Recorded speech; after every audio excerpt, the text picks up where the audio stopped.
Hey everybody, Jessie Wright here with San Diego Real Producers, and I have Mr. Jason Gordon from AmeriFirst Financial with us today, and I've got just a few questions for you. Okay? So fire away. So first question is now a good time for renters to buy their first home? I would say now is a great time for renters to buy. In 2020 and 2021, in the first half of 2022, we had this huge influx of buyers. Mm-hmm. And there's an expression in economics: you want to buy when everyone's selling, you want to sell when everyone's buying. So imagine during that time period, all these buyers emerged because of these low interest rates. Right. What a great time to be a seller. You'd sit back, list your house, and watch dozens of people try to buy your home and lift the price higher and higher.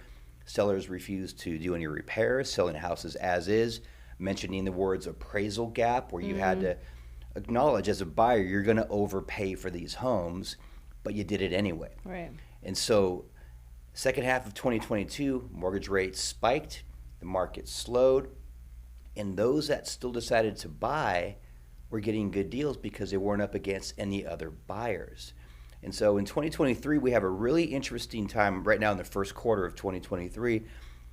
Mortgage rates have started to come down a little bit, but a recession appears to be imminent, which means that mortgage rates appear to be dropping down. So if you could buy right now, when you're not up against a lot of other buyers, whatever interest rate you get right now is likely not to be your rate for a long term. You can probably drop it later on this year, but maybe now if you're buying, that seller is going to do some repairs, maybe even kick in some money for your closing costs, maybe even do one of these buy downs, which is a whole nother topic right now. But It's a very interesting time right now to buy, and I would definitely encourage those who are considering to go out and get pre-approved. Love it. Thank you. Sure. Okay, Jason, so second question. What advice would you give home buyers in today's market in 2023?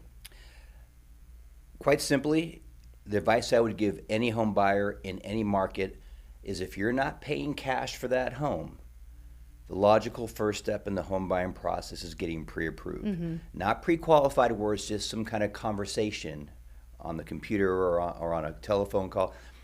Get pre-approved, give those financials, the income, the asset documentation, let the loan officer pull your credit, get yourself ready to go, because in these markets what we see is that you may have a buyer's agent who's got your best interest in mind, which you should have a buyer's agent.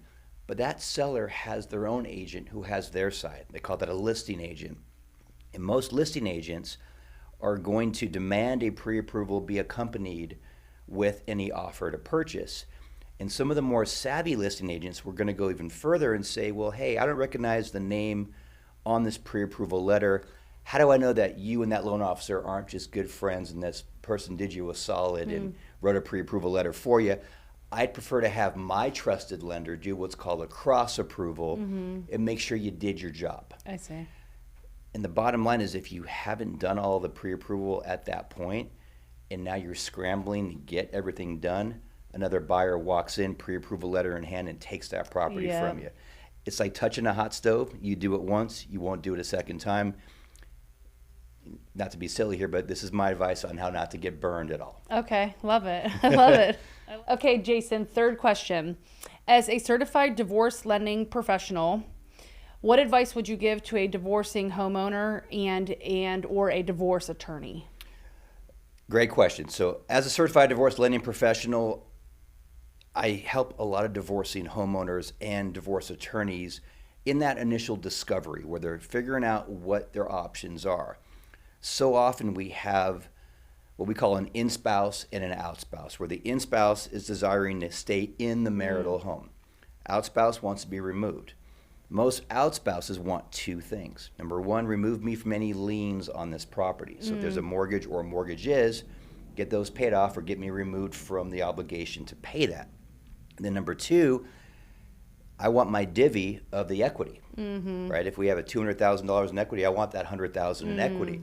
And so in this case, that in-spouse is seeking to do what's called a divorce equity buyout, where he or she is going to pay off the existing liens and pull out additional money to make the out-spouse whole. And we see this all the time where, sadly, we have divorcing homeowners and or divorce attorneys skip the step of talking to someone like me, spend months and thousands of dollars in legal and court fees arguing to allow that in-spouse to keep the home.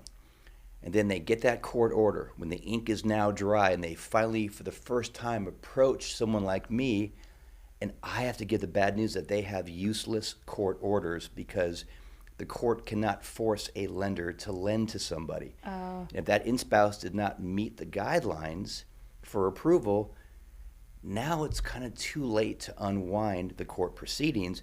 If I was brought in earlier in that initial discovery and we sort of ascertain that the in-spouse could not keep the home, could not qualify for that new loan, well, let's tear the Band-Aid off, prep both parties to sell the marital home, pay off the debts, they each walk away with their net proceeds, their divvy of the equity, and maybe I help one or both of them buy their next home. I see. But the key is get that information in place, never assume.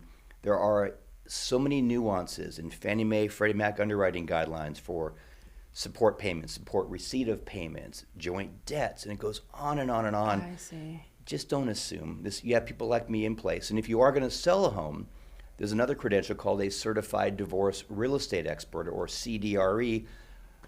That's a great person to have if you're selling the home. So I see. CDLP for lending, CDRE for selling and buying homes. It puts the divorcing homeowner and the divorce attorney in a much better situation. For sure. Yeah. Thank you for sharing. Sure. There's a lot to unpack there. A lot for to sure. unpack. For sure. Yeah. And again, thank you for being here and just sharing your knowledge. And It's my pleasure. I appreciate you. So Likewise. thank you guys for tuning in. We'll see you next time. Bye, guys.